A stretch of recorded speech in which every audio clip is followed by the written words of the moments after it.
All right, looks like that's it. Alyssa, do you want to kick us off? Sure thing. Hi, everyone. Thank you for joining us via Zoom today. Before we get started, we just wanted to ask everyone to mute their microphones. Our conversation is being recorded today, so we just wanted to limit as much as possible in terms of background noise. As we're talking though, if any questions do come up, you can use the chat feature and we can address them later in the session. I'll introduce myself. My name is Alyssa Kelly. Currently, I am a fifth-year student at HWS in the master's program that we offer specifically to the education program students. So I will be receiving my Master's of Arts in Teaching. Specifically, I'm getting a certification in elementary, so gen ed and special education for New York State. During my undergrad at the colleges, my major was environmental studies. I double minored, so education was one of my minors, as well as sustainable community development, which is a unique minor here at the colleges that pairs well with environmental studies. Additionally, I went abroad my junior year, so I did take advantage of our amazing abroad program. I went to Copenhagen, Denmark in the fall of 2017. It was a life-changing experience, as likely any student on our campus could probably say the same. I'm still in contact with my host family now.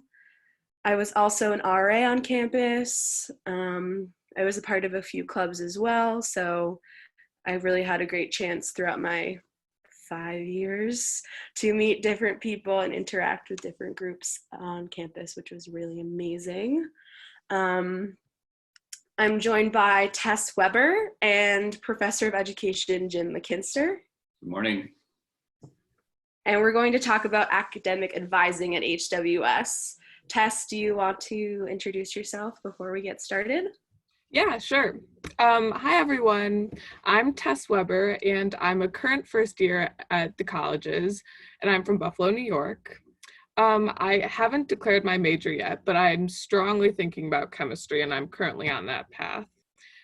This is only my first year on campus, but I've already been able to get involved in so many different ways. I'm on the HWS sailing team, which is a varsity team, and we travel most weekends and practice almost every day. And then I'm also in the Club Plen, which is about women in public policy, and we have meetings every other Friday morning. And I actually went to a seminar this past winter in DC and got to meet some amazing people, and that was a great experience too. I'm really looking forward to getting back on campus though and continuing my journey at the school. Professor Makinster actually taught my first year seminar in the fall, which means that he's my first year advisor too. Before we jump into our discussion about advising, Professor Makinster, can you tell us a little bit more about your own background and interests? Yeah, sure. Thanks, Tess. Good morning, everyone. I hope you're doing well. I hope you're staying safe. And thank you so much for taking the time to be with us this morning. I have been at HWS for 18 years. And after I say that sentence, I always say that I love this place. It is a really good fit for me, the diversity of my interests, the things I've wanted to do, and the opportunities that it's presented over the years. And I think the central part of all that is just the students here. I really enjoy students. I find them to be enjoyable, reflective, engaged, but they also want to be challenged. They want to be doing things in the world, which is really how I structure my teaching and the way I think about my role on campus. In terms of we at HWS as faculty think about ourselves as teacher scholars. We are very fortunate to be able to balance the two. So my scholarship and the work that I do writing-wise and publishing is focused on long-term teacher professional development. A lot of that has been in New York State, but then I've done curriculum development that's been published nationally and internationally. And then a big part of that now actually is moving more into the direction of teaching and learning the liberal arts, and I have a couple projects along that front. My teaching is one of the reasons it's such a great fit for me is my teaching responsibilities are so diverse. So as Tess mentioned, I do teach a first-year seminar, and I'll tell you a little bit more about that in a few minutes. About a quarter of what I do is support the teacher education program that Alyssa mentioned. So we certify future teachers in a wide variety of areas. The really interesting, neat thing about our program is that you can major in almost any major on campus and get certified to teach. So if you're getting certified at the secondary level, you might be majoring in biology or English or history if it's social studies. But at the elementary level, our elementary student teachers and future certificate people getting certified are majoring in public policy and psychology and sociology and environmental studies. It really is a unique program in that sense. And then you can stick around for a 5th year and do the master's program as well. I teach in that program regularly. But then my courses, a lot of what I do, my background's in science and environmental education. So a lot of my courses are situated in or related to environmental studies. So I do have a course on technology and education that's a bit more broad. I'm teaching a new course this semester in environmental studies on environmental leadership. I have 3 other courses in education that are core courses in environmental studies. So one on our national parks, which my wife works for the National Park Service, and we've spent the last 12 summers up in Acadia in Maine. I have a course on teaching and learning with citizen science, and then another course on teaching for a sustainable environment. In terms of the campus, I stay pretty active, but one of the main things I do these days is I'm on the Committee on Faculty, which is one of the 3 main faculty committees. And then I'm also co-chairing a committee on student evaluations. And so we're re-examining and assessing the way in which students complete evaluations at the end of each semester, and also the role they serve, and kind of shifting those more towards a focus on student learning and the student learning experience. And then I guess the other thing I would add is that study abroad is really important to me. So I've led 3 programs to Australia, New Zealand, and then a couple springs ago to Galway, Ireland. And I'm in the middle of proposing another one to the Peruvian Amazon. We'll see if that flies. That would be a short-term course in January. And then at the center of what I do is I run the Environmental Studies Summer Youth Institute, which is a summer program for high school students focused on environmental studies. It involves 8 or 9 college student staff and 20 or 22 faculty from HWS in a wide variety of disciplines and departments and programs.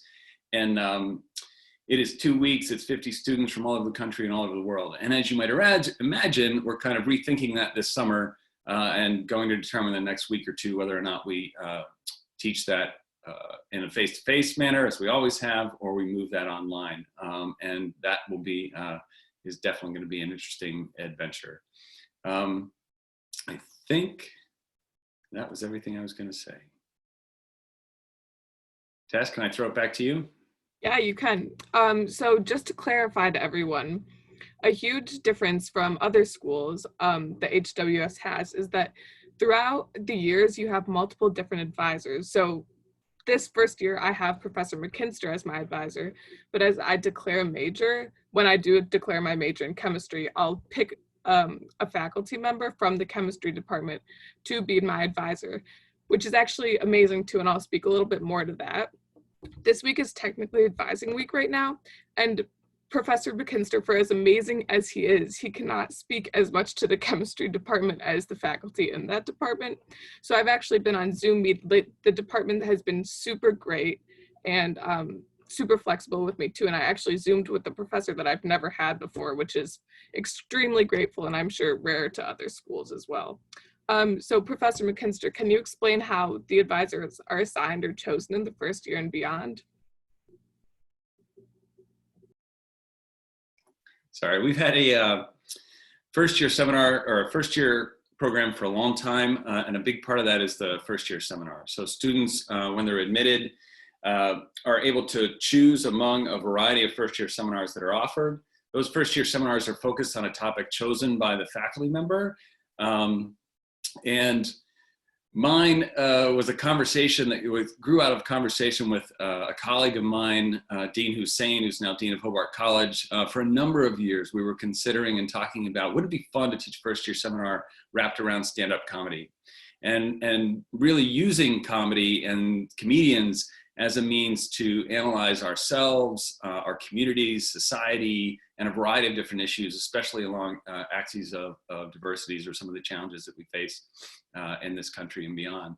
And so, and I can talk a little bit more about that in the future, but you have a first year seminar and that faculty member is your advisor until you, as Tess said, until you declare a major. Normally that happens sometimes in the sophomore year and you're kind of required to do that by the end of your sophomore year. But the goal of that first year seminar is to focus on reading and writing, help you understand what does reading and writing look like at the college level, but at the same time also transitioning from high school to college and navigating campus. So at the beginning of a lot of my class sessions in that seminar, we might spend 5 or 10 minutes talking about some aspect of, how do you take best advantage of office hours, or how do you, what might you do in terms of taking advantage of career services as a first year, and questions that students have along the way. And then faculty member tends to have anywhere from, I would say, 15 to 30, 35 advisees. And there's an advising week prior to when registration starts. So this is actually advising week at HWS at the moment. Alyssa. Okay, so just to give a little background in my experience in my first year seminar, I was lucky enough to actually stick with my advisor. So my first year seminar professor had been my advisor throughout my 4 years, but with my connection to the education department, I really used the mentoring opportunity that the closeness of that department gives. So that's how I formed and developed a relationship further with Jim specifically, or Professor Makinster. I was extremely lucky to work closely with him throughout my last several years, and continued that through my 5th year master's program. Specifically, as Jim spoke about, he teaches some of the seminars in the education program. So that's when I first got to meet Jim in an academic setting. And that was great. And that developed into actually me taking his national parks course my senior fall, which was amazing. Loved the course.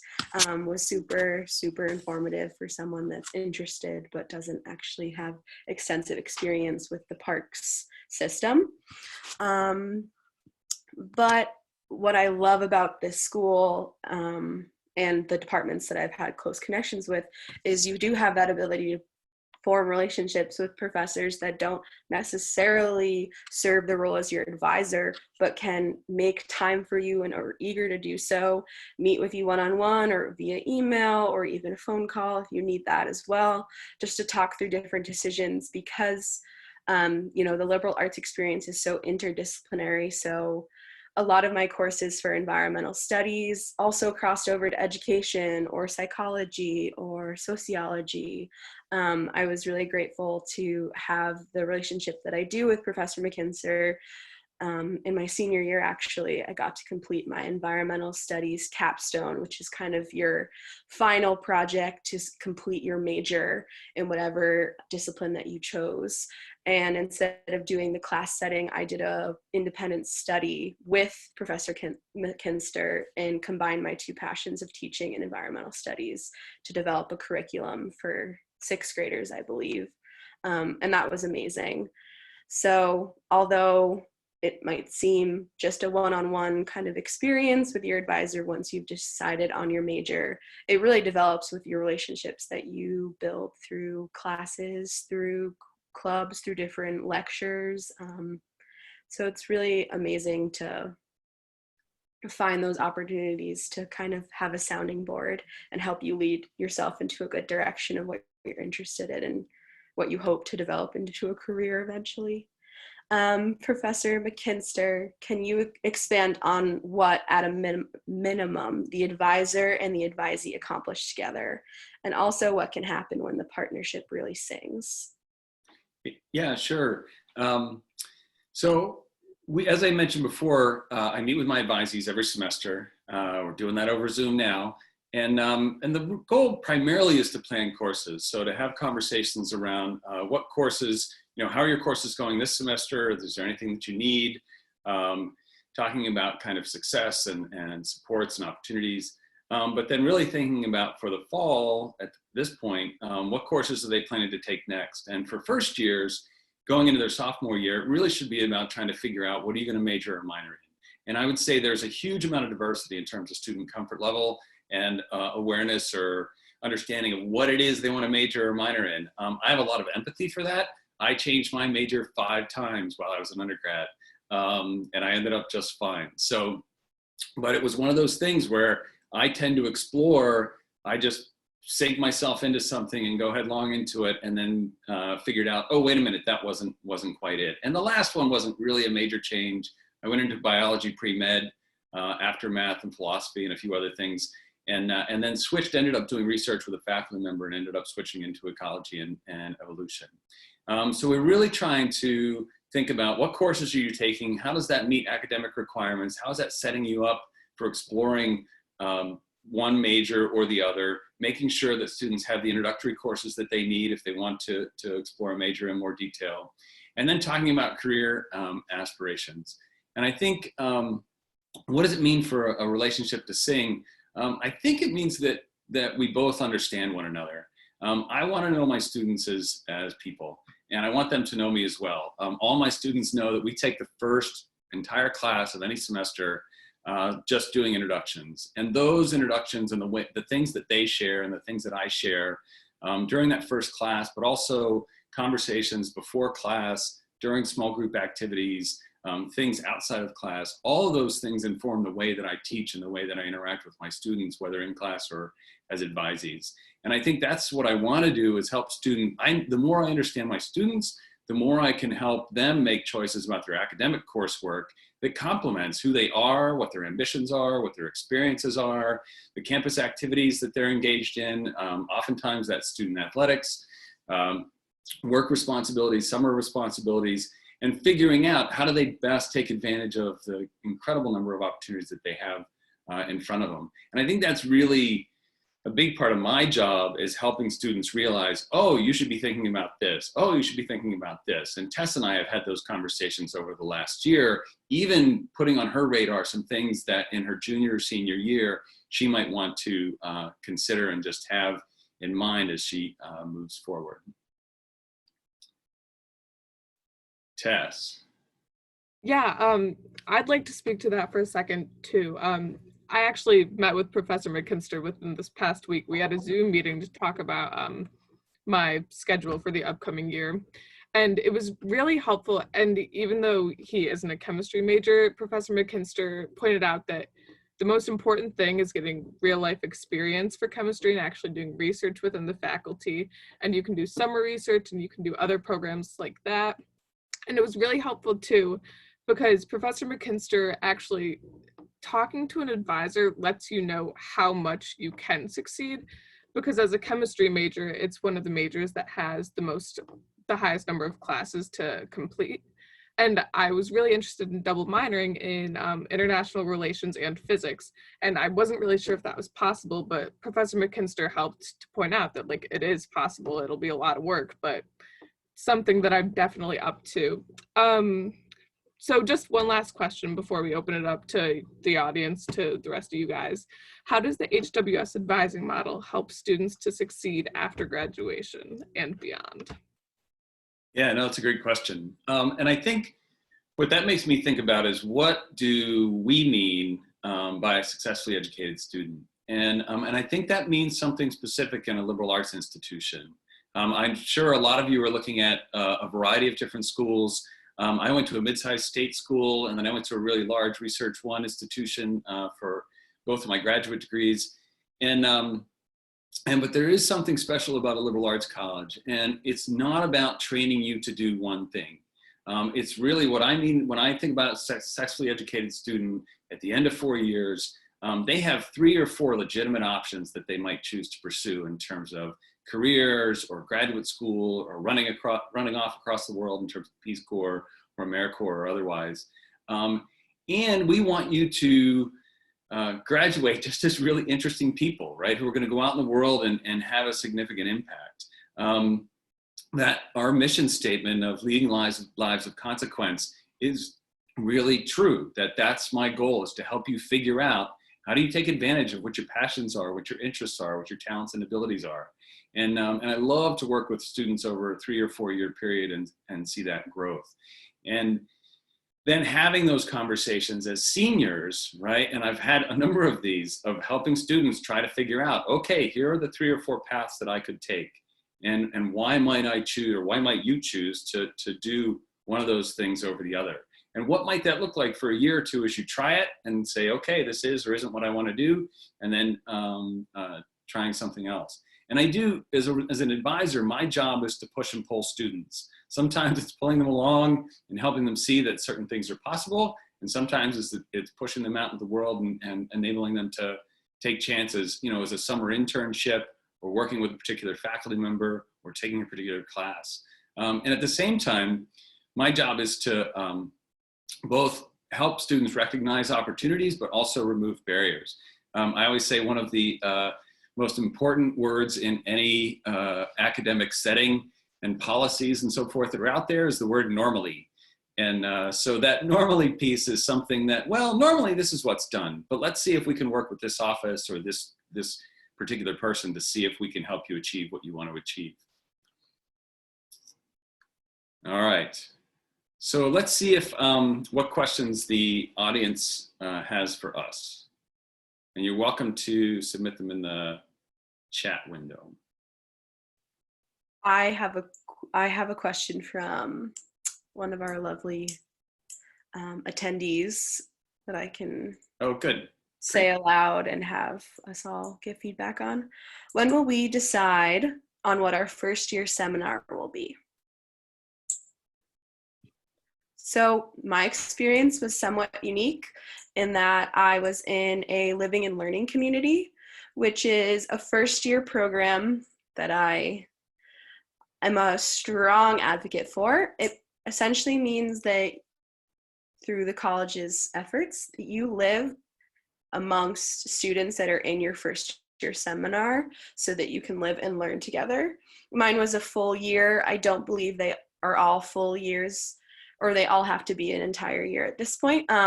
But that was a unique experience. So I applied for that specifically and wrote a short answer response specifically on the nature and topic, which was sustainability.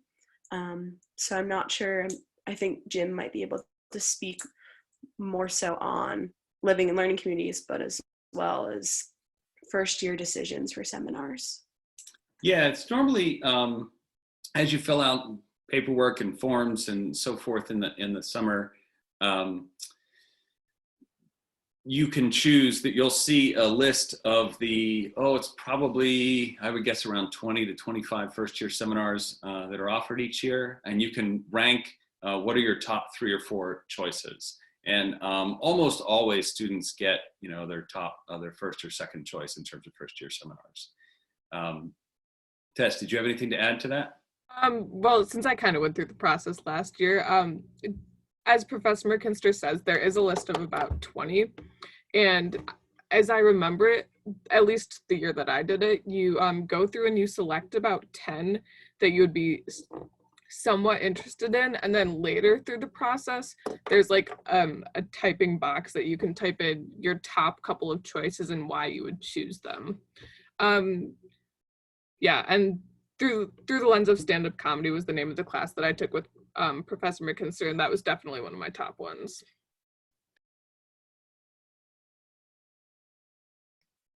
Nice, thanks. I see a question here in the chat. What do you do with an education major if you can't get certified to teach? So that's a great question. So on the one hand, we have the education program, and as I mentioned, you can major in almost anything on campus and pursue teacher certification. But a few years ago, we created a major in educational studies for students who wanted to focus on education but not get certified to teach. You cannot use a major in educational studies for the teacher certification program, which might take a second for you to get your head around, because that's different than most other programs in the state and in the country. And but we want students to explore and understand what does it mean to inquire in a discipline, and then think about how can they apply that to educational settings as part of the short justification for that. But the educational studies majors is designed for students who want to go on and maybe work in global education, work in adult education, working with technology. For me, it's oftentimes students going into environmental education, and especially the national parks. So it really is something that brings together a wide variety of interests. That said, a fair number of our students who are majoring in something like psychology or sociology, doing the teacher education program, focused on students with disabilities in particular, kind of makes it easiest.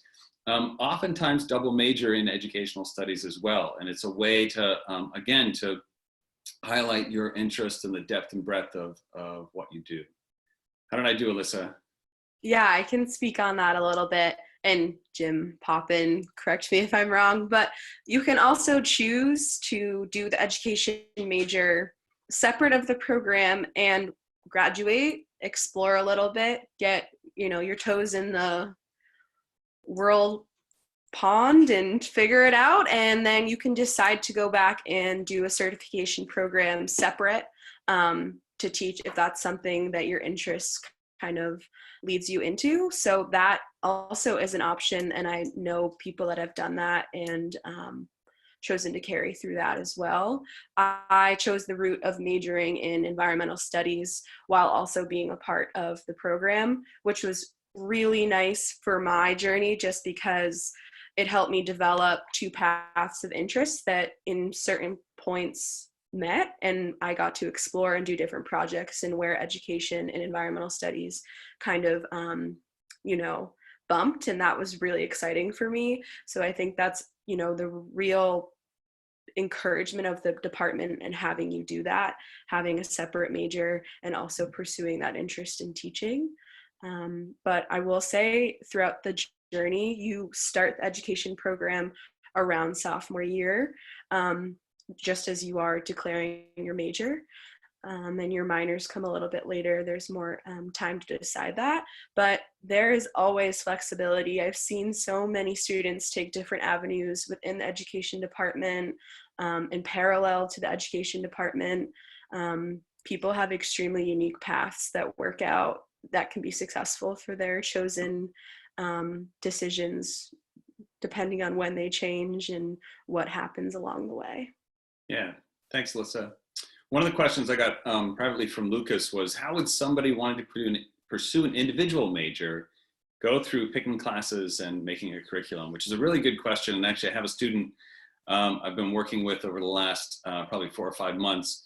And believe it or not, his individual major is the title for it at the moment is Emergency and Disaster Preparedness in Environmental Contexts. And that was, for him as an EMT, and he's currently working as an EMT as he continues to take classes virtually in a very challenging part of our country. He wants to eventually become a regional director, focused on environmental, focused on disaster response. And so it's been a great, it's a very unique and individualized pursuit, but he has specific career goals that he wants a major that's going to fit really well and lead him down that path. I had another student a few years ago who wanted to end up as the head of schools for an independent school. And so she ended up creating an individualized major in educational leadership. And so it really is an opportunity to look at the curriculum more broadly, think about how you bring courses together and experiences together in ways that aren't normally possible within the existing majors. And to me, craft something that when it appears on your resume and you're applying for the next opportunity or opportunities down the road, that people can see, oh yeah, this person has a really strong background in terms of what it is they want to do or the nature of our program.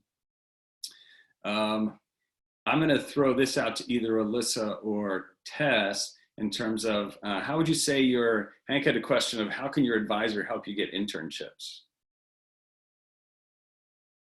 Well, since I'm only a first year, I technically haven't gotten an internship yet, but I'm definitely planning on to either not this summer, but either the summer going into my junior year or even my senior year. Senior year, hopefully I'll get an internship that'll lead to a job after graduation.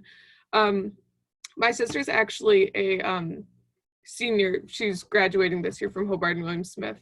And with her advisor, she actually got pushed into applying for internships that she didn't think that she would necessarily get when applying for. She thought she would like get rejected.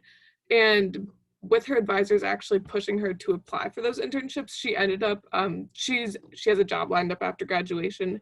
She's an econ major and she's working for Bank of America.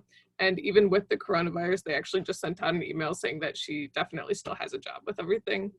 And then for my experiences, within chemistry, I know that there's a lot of research opportunities on campus with advisors. So my advisor can help me.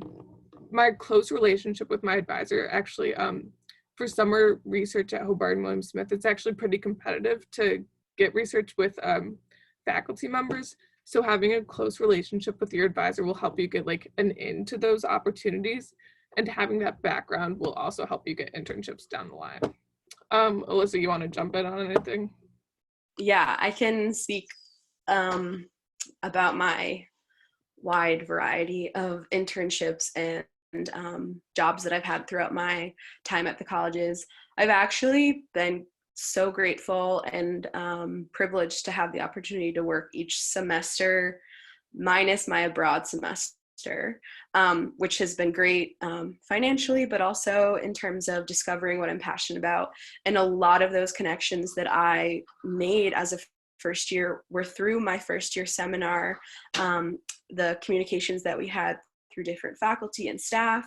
My advisor helped me bridge communication to the Finger Lakes Institute, which is kind of an adjunct amazing program that we have here at the colleges that produces research and different opportunities through biology, chemistry, geo, so environmental studies. So my very first internship was actually from a recommendation of my advisor to connect to amazing like-minded people.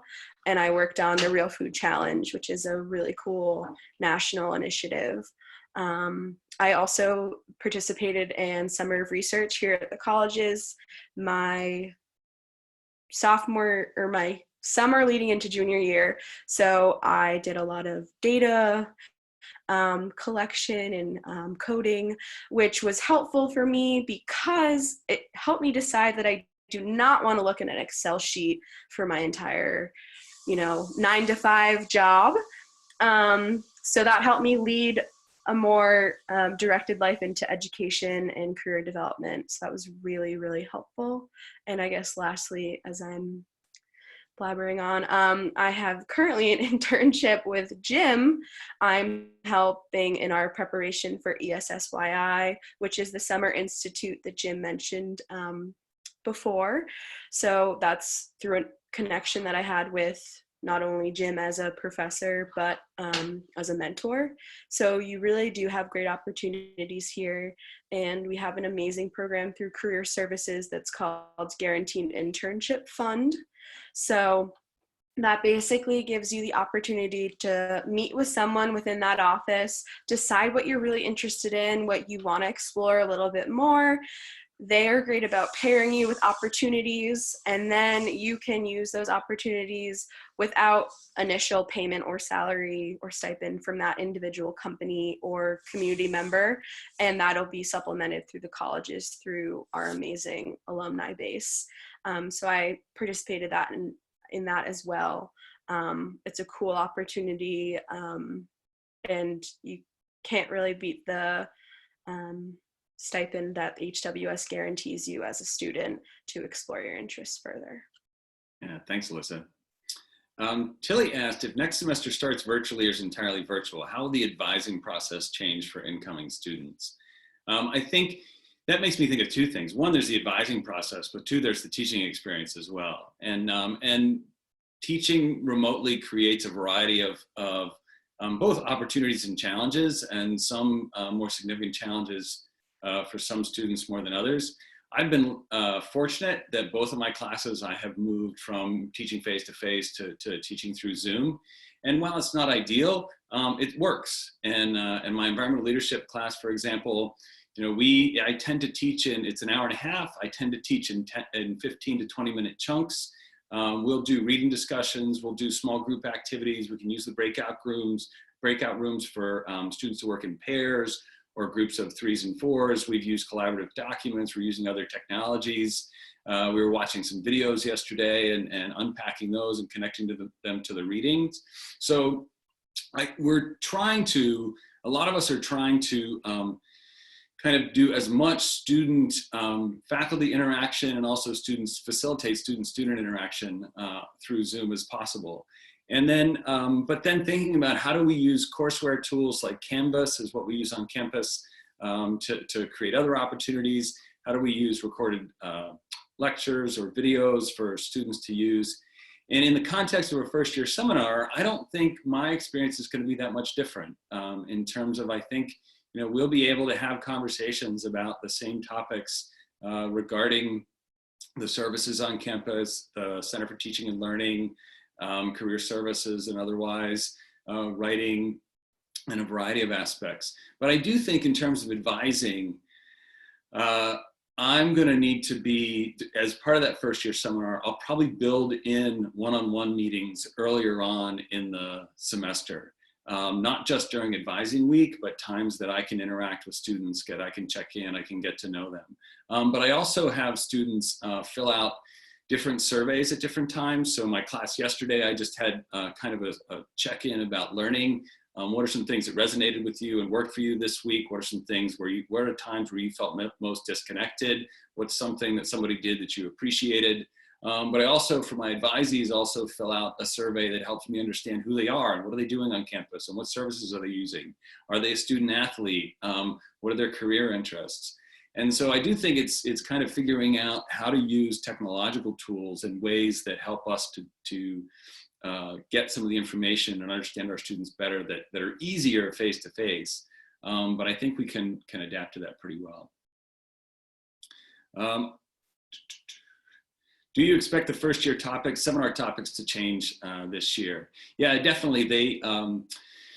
Most faculty, I would say, offer a first year seminar if they do it on a regular basis, they do it every other year. I hadn't taught my first year seminar until 4 or 5 years ago, and I will now offer one every other year for the rest of my time at HWS. And so they do shift a bit. And some faculty teach one year, and it might not be 3 or 4 years until another.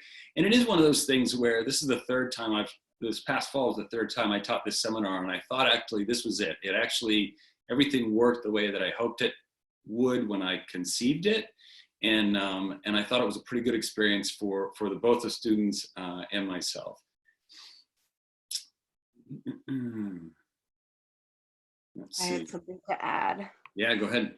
So for summer research, as Tess was mentioning earlier, you get to obviously stay on campus. So that's an amazing opportunity.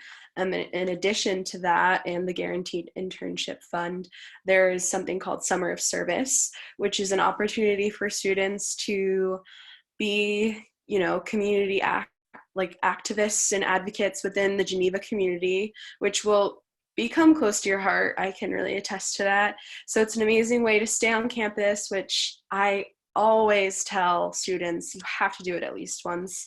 Summer is one of my favorite seasons in Geneva. It's gorgeous. You get a unique experience with the community members, but Summer of Service can look in different ways. You could work with the local Boys and Girls Club and gain experience there. You can work within the community. You can work with the Business Improvement District, which is a local Geneva-run initiative to increase and support the businesses within downtown Geneva. it's really, really amazing, and it's a great way to add something to your resume, find meaning in the community outside of your hometown and outside of just the college campus. And it's a cool jumping off point in terms of meeting new people and networking. Yeah, awesome. Thanks, Alyssa. Tess, did you have something to add? I just have one small thing to add to answer Tilly's question about online advising. I can't really speak to the whole process as a whole, but so obviously this advising week is completely all online, and I actually it kind of reaffirmed my decision of Hobart and William Smith, because going to a small college, I actually emailed a professor that I've only spoken to twice and ended up on a Zoom meeting with her to help figure out my whole entire schedule, because most professors will, like, they genuinely care about you and you're not really just a number, you're like a face and they know my name. And I also had a professor who I had my first semester in the fall, who I don't have this semester. And she even emailed me without like any push on my part, like, or any, just any push. And she emailed me and she's like, "Hey Tess, I know it's advising week, and if you have any questions, feel free to reach out. We can set up a Zoom meeting if you want." And it was just super generous, and it made my day getting that email, because she was one of my favorite professors last semester too. So although it won't be face-to-face, I'd say you still get a really great opportunity, and the teachers are generous enough that you will form those relationships. But hopefully next semester will not be virtual. That is the hope. Well, I think that's all we have time for today. Thank you all for joining us. If you have any further questions, you'd like to get in touch with one of us later on, the decision-making process, we will add our emails into the chat for you to copy, or the Office of Admissions can connect us. And I really am happy to chat with you at any time, over email or Zoom, or the phone is fine. And I know the challenges you face and all the information you're trying to gather. So if you come up with a question in a couple hours or a day or 2 weeks from now, just let me know. But thank you so much, and best of luck to all of you as you make your decisions. Have a good day.